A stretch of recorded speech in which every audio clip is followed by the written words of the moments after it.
又吃养猪菜，搞下来做来搞下咯。这种菜看来很多的名字，有的网友跟我留言说叫什么君达菜，还有牛皮菜。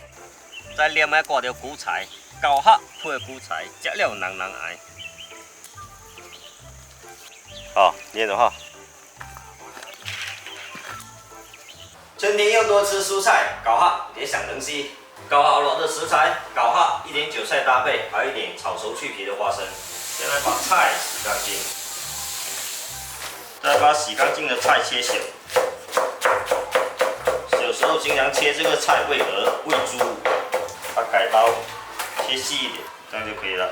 去皮的花生也来把它压碎备用，加一点花生比较香。起锅烧水，水开加一勺盐、油。切好的搞下下锅焯水，焯30秒倒出，稍微挤一下水分，处理好把它倒到盆里。菇菜、花生，加入适量的番薯粉，再来调点味，调味也很简单，1勺鱼露，再来点胡椒粉，洗干净小手把它抓拌均匀，抓拌到这样有点粘手的感觉就可以了。起锅烧油，先把锅烧热，再滑一下锅。这个锅煎东西它就不粘了，让锅吃进去油。再把油倒出来，再转小火或是光火，因为锅已经被我们烧得很热了。把粉团放进去，